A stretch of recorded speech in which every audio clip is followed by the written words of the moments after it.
of the true importance is that the New Cross fire created social change in the whole of the UK for young black people like myself, second generation and first generation.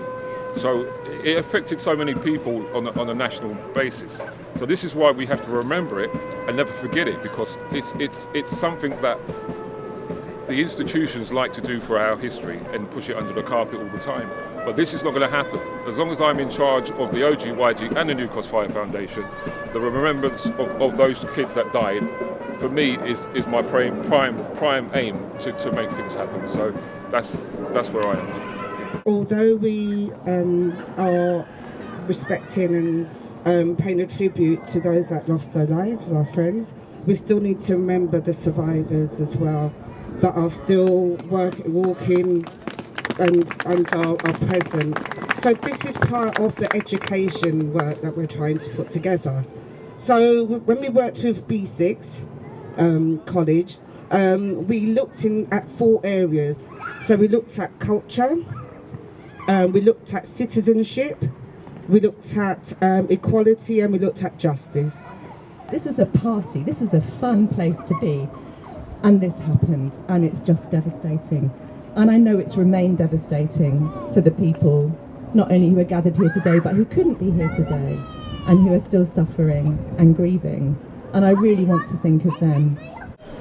People like Mr. Collins deserve to be held up in high esteem and never ever forgotten, along with the 14 dead from the New Cross fire. We gathered from around the country, not only because everybody was scandalized at the barbarism that killed those 14 young people, but because we needed to gather to send a message to Britain. Because we can't forget these names, because these names are cemented in history, you know. Well, I'm going to read the names of my beloveds that are not here with us today, and they are so well missed and will always be missed. Patrick Cummings. We remember you, Patrick. Andrew Goodin. We remember you. Peter Campbell. We remember you. Jerry Paul Francis. We remember you, Jerry. Steve Collins. We remember you, Steve. Patricia Johnson. We remember you, Patricia. Rosalind Henry. We remember you, Ashe. Lloyd Hall. We remember you, Ashe. Humphrey Jeffrey Brown. We remember you, Ashe. Owen Thompson. We remember you, Ashe. Yvonne Ruddock. We remember you, Ashe. Clinton Powell. We remember you, Ashe. Paul Ruddock. We remember you, Ashe. And Anthony Brabeck. We remember you, Ashe. God bless all of you. Tomorrow, the generations will look back on this very place. They will want to know what we did here today, and they will remember through the efforts of people like Sir Colin. They will remember the fire in New Cross, because we won't let them forget. Trees that were planted decades ago to soothe the pain that will never go. Each a symbol of a life that ended all too soon, with roots that penetrate the earth and allow new growth to bloom. So we're going to officially cut the tape. So the Mayor and Mr. Wayne Haynes. Clap, clap, and just cut the tape, and yeah, it's officially open. Thank you very much, guys. So all the trees on the left-hand side are the trees for the kids. There's 3 benches there that's got plaques along the way that we've done, and there's also a tree right at the far end of the avenue that's dedicated to my dad as well. Yeah? All right, here we go. Don't touch the tree. Thank you, guys. Thank you very much.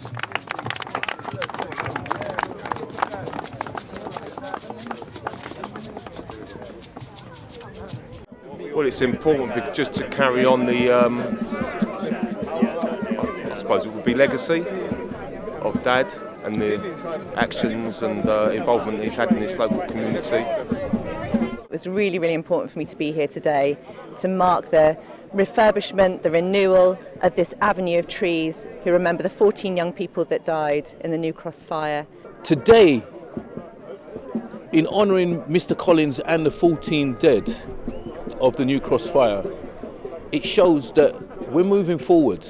It shows that we can be honoured, that people that do good in our community can be elevated to heights. I think it's really important that people know what these trees represent in Hackney Downs, and that, you know, the memory of those young people can be elevated, and also people can find out more about what happened, because what happened was a travesty. Seeing my words on there and seeing how much it has impacted so many people, I think it's really beautiful to me, and it's something that is like close to my heart. It's quite emotional for all of us. I was just very upset in a way. I felt very emotional because seeing how sad it has them, how special it is to them, it had me considering it and realizing that me as well as many people, they don't know about this. Even though my own words aren't on the thing, I could see that their words had a really big impact to the community, because many people were coming up to us and asking how they were affected by it, and that the words do mean a lot as it was closure for them.